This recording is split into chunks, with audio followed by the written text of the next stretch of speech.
Olá pessoal, boa tarde, boa noite, bom dia, dependendo da hora que você estiver vendo. Eu me chamo André Ramos, eu tenho cabelo preto, raspado, bem curtinho, uma barba preta também, minha pele é branca, tô usando uma camisa azul com bolinhas brancas, e tô numa sala aqui da minha casa, onde na minha imagem só aparece a parede branca mesmo. Eu sou do Rio de Janeiro, sou músico, faço parte da Orquestra Voadora, faço parte do projeto Um Novo Olhar, que é uma parceria da Funarte e da Escola de Música do FRJ.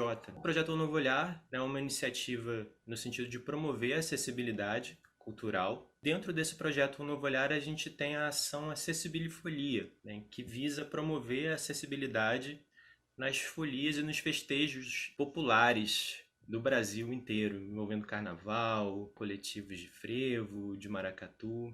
E hoje a gente tem um prazer enorme, né, a honra de estar aqui com a Ana do Vale, pessoa com uma atuação incrível no coletivo Maracastelo, de João Pessoa, Paraíba. Oi, tudo bom? Então, eu sou a Ana, eu sou uma pessoa branca, eu estou vestindo uma camisa que é escura com umas estampas rosa, e atrás de mim tem uma cômoda e algumas coisas de arte, uma vitrola, e tem umas coisas penduradas aqui, eu acho. Eu tenho a pele clara e os olhos claros também, castanho claro. E tô usando um headset e tenho piercings no nariz, no septo e do lado. Você podia contar pra gente um pouco dessa história, do começo do Maracastelo? Sim, então, no começo era mesmo essa reunião de amigos. Eu acho que a Angela já tinha talvez várias visões, assim, de que isso poderia ser maior, assim, mas surgiu muito mesmo desse desejo, tanto de ocupar os espaços, quanto de ocupar os espaços com isso, né, da gente estar lá fazendo essa resistência da cultura popular mesmo também, do maracatu em especial. E aí foram chegando também as outras manifestações que faziam parte, né, das nossas vivências e de quem ia chegando ali. Mas inicialmente mesmo era uma ocupação cultural da Associação de Moradores do nosso bairro, né, o Castelo Branco. E aí a gente fazia essas oficinas que desde o início foi sempre a base de tudo, né, que era oferecer as oficinas de maracatu abertas para a comunidade. E elas ainda são a forma que a gente pensa como uma forma de chegar no grupo. Elas ainda acontecem agora em pandemia, né? As coisas mudaram um pouco, a gente teve que parar e pensar outras formas de fazer. Teve algumas outras oficinas diferentes nesse formato online, assim, mas não a oficina que a gente costumava ter mesmo, né? Uhum. Que eu acho que talvez retorne agora em 2022, né? Estamos discutindo ainda como vai ser.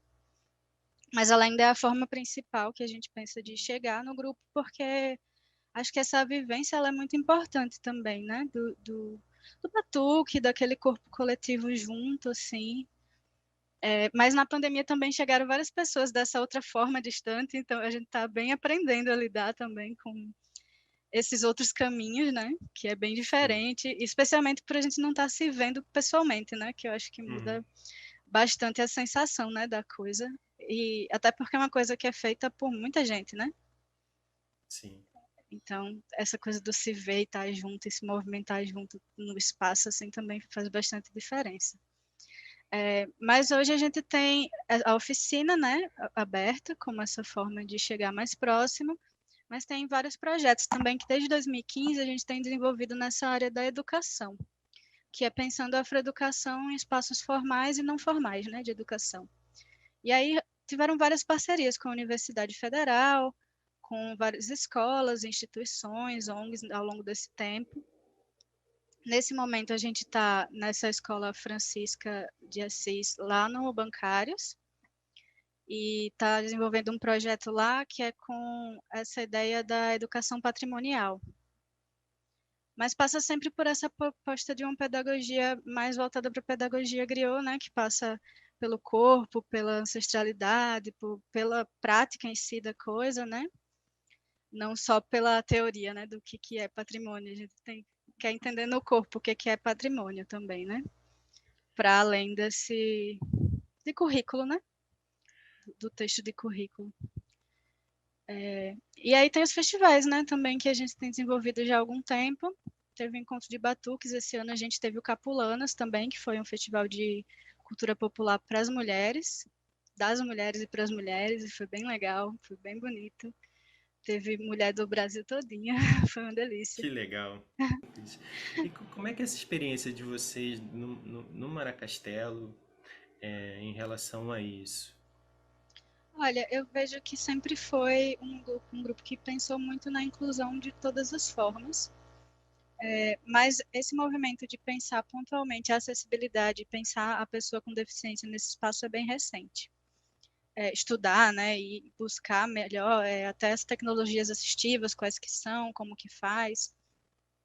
E eu acho que isso surgiu muito a partir das minhas demandas pessoais mesmo também. Foi mais um acolhimento do grupo, inicialmente, assim, porque eu comecei a ter, de 2017 para cá, eu comecei a ter algumas dificuldades visuais e de locomoção.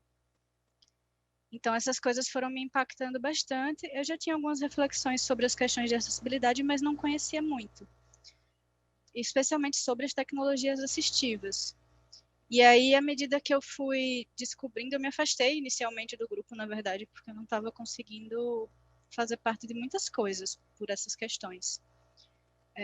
E aí, eu comecei a trazer um pouco de volta, assim, o que eu estava descobrindo, o que eu estava enfrentando também, o que estava sendo difícil e o que eu ia achando de solução. E aí a Angela falou, vamos fazer isso, né? Então, vamos colocar isso para acontecer para você e para todo mundo, né? E aí foi bem a partir desse acolhimento mesmo. E hoje eu acho que é um movimento muito inicial, a gente está aprendendo muita coisa, assim. E parte muito dessa minha pesquisa inicial. E aí eu vou trazendo o que eu vou achando, até porque eu tenho um pouco da perspectiva também, né? Do que funciona para mim e não e tal. E aí trago um pouco isso. E aí hoje a gente está fazendo uma coisa mais digital, porque foi um movimento que começou mais forte na pandemia mesmo, né? Então a gente pensou bem, vamos pensar a acessibilidade então nas nossas redes para pessoas com deficiência visual e auditiva, né? Que é o que a gente consegue fazer agora com o recurso que a gente tem também. E aí era colocar as legendas, entender texto alternativo, começar a conversar com a equipe de comunicação para elas entenderem essas ferramentas, né? E a gente está nesse processo ainda, porque teve várias mudanças, na verdade, das pessoas, né, na equipe. Então tá voltando a fazer isso assim, falar, vai, vamos fazer junto então o texto, vamos analisar junto isso aqui, perceber essas coisas, discutir o que é que funciona, né? Então tá bem nesse momento. Mas o movimento inicial foi acessibilizar tudo com um texto alternativo, né? Desde a primeira postagem lá, 2017 até hoje, fazer tudo e aí daí a gente continua, né? E aí a gente foi estabelecendo algumas etapas assim, e tá querendo fazer agora uns vídeos com pequenos trechos de toadas do maracatu em libras. Porque a gente ficou pensando bastante nessa coisa do como a toada fala com a gente, da vida da gente, né? Fala do Sim. nosso cotidiano, desses sentimentos de pertencimento, de comunidade mesmo.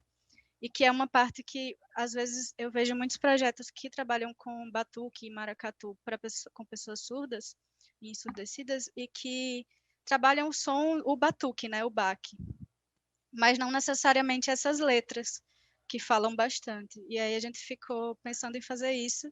É uma coisa que, como a gente está aprendendo muito, é tudo muito inicial e curtinho, né? Mas espero que funcione bem, assim, se mais gente se envolver também. Acho que vai ampliando, assim, para a gente conseguir fazer coisas mais longas. Eu estou aprendendo Libras, né? Mas estou bem no iniciozinho. Porque é O um coletivo. universo gigante também, né? É sempre na troca, eu acho, que a gente vai construir. Sim. Não tem nem como determinar um caminho único, né, para construir acessibilidade, eu acho. Fiquei pensando muito nisso. Inclusive, eu fiz os cursos, né, do Novo Olhar. Meu professor Ah, que da legal. universidade me falou: presta atenção, vai lá, vai ter. E aí eu fiz o curso, não consegui concluir agora o de dança, mas fiz o de artes visuais e o de artes visuais e decolonialismo. E foi incrível, porque me deu um norte muito grande nesses processos também, assim. Porque eu comecei a estudar muito isso a partir das minhas demandas e catando coisas sozinha, procurando gente que falasse onde fosse e tal. E aí o Novo Olhar foi incrível, porque me deu muito mais direção, acho, do que da perspectiva que eu já queria encontrar, meio que isso, sabe? Uhum. Tipo, tava buscando caminhos, não tava achando um discurso que tinha muito a ver com o que eu sentia dessa vivência. E aí ali eu falei, caramba, é isso aqui, é por aqui que eu vou. Foi bem legal. É Pois assim, engraçado até, porque esses dias eu tava meio assim, meu Deus, toda vez que alguém vem me procurar é nos 45 do segundo tempo para fazer um negócio com um orçamento que não existe, porque ninguém sim. pensou até agora nisso, sabe? Conversando Uhum. até com uma amiga minha que é PCD e é lá de Pernambuco, ela estava fazendo uma assessoria para um grande festival que tinha total condições de se articular Uhum. anteriormente, mas deixou para a última semana antes do festival, tipo, no início da semana, para o festival ser no fim de semana, para articular toda a acessibilidade do festival e fazer um lugar de acesso específico, né, para PCD e tal. E ela ficou, meu Deus, como é que eu vou fazer isso? Em uma semana, tudo isso, né? Pensar numa diversidade enorme, assim, que eu tenho que lidar. Pois é, dá a sensação de que é uma camada extra que se coloca no Uhum. final Se do der, a gente processo já. faz, É, né? exatamente. E não uma coisa que É. faça parte da concepção, né, do evento cultural, né? É só uma coisa que É, está, ela acaba sendo texto, né? Não, sim. não é a prática, de fato, quando você não está pensando ela junto de tudo, né? Se é Uhum, sempre um para depois, vamos ver se rola. É difícil. E ainda é muito sim. assim. Aqui é muito forte isso. Quando é pensado, porque eu acho que a maioria das vezes eu nem vejo isso ser muito pensado, não. Eu estava pensando, a quantidade de vezes que eu vi programações acessíveis em relação à deficiência visual, por exemplo, foi uma, duas vezes, eu estou aqui desde 2014. E assim, provavelmente tiveram mais, mas assim, quando tem, também não tem uma divulgação de que tem, e os espaços normalmente não oferecem, então você não espera que vai ter. Você não Sim, sabe que você pode ter aquele acesso. Aí tem e as pessoas também não têm acesso, porque não chega a informação nelas. Aí sim. é complicado. Aí vai gerando um ciclo de exclusão, né? Porque É, as pessoas acabam não indo porque não sabem, como você falou, que uhum, tem. Aí dá a impressão de que não é importante ter porque as pessoas não vão. Enfim, dá a uhum. impressão, né? Aí cria Para quem aquele quer ter essa discurso, né? Ah, mas impressão. não tem deficiente aqui.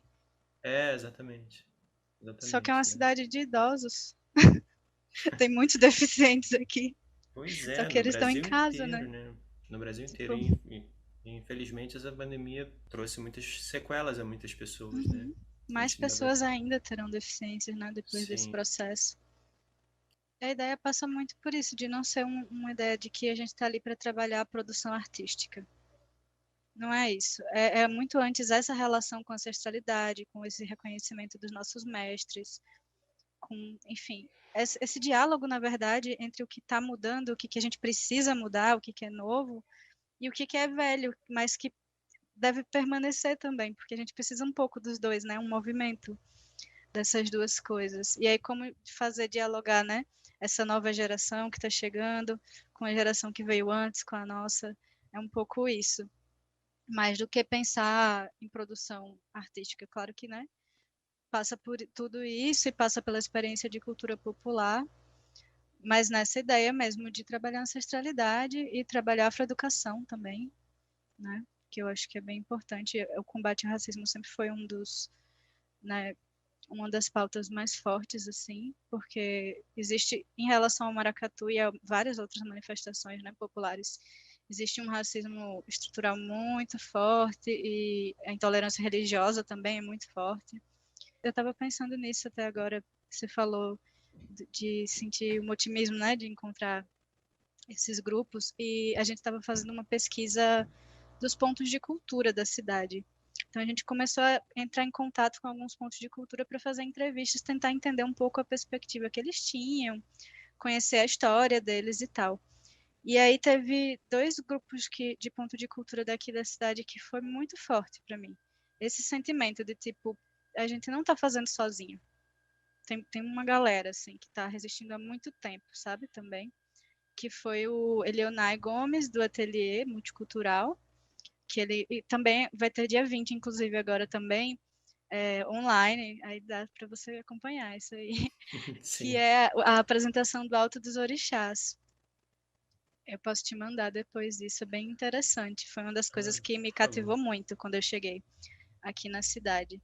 E aí foi essa conversa com o Nai e a conversa com o rapaz do Arte Yoga, que também foi super interessante, assim, nesse sentido de ver que a gente estava pensando de forma alinhada mesmo, assim, que as demandas que a gente tinha eram parecidas, que o mundo que a gente está tentando construir é parecido, sabe? Dá uma sensação de fortalecimento mesmo, de, pô, então dá, né? Vamos, vamos manter isso aqui, tá dando certo de alguma forma.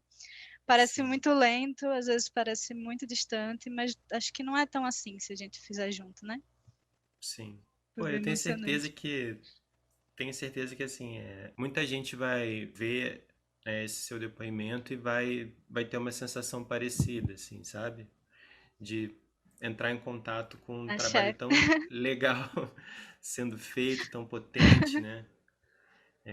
Vocês realmente são uma referência muito importante, assim.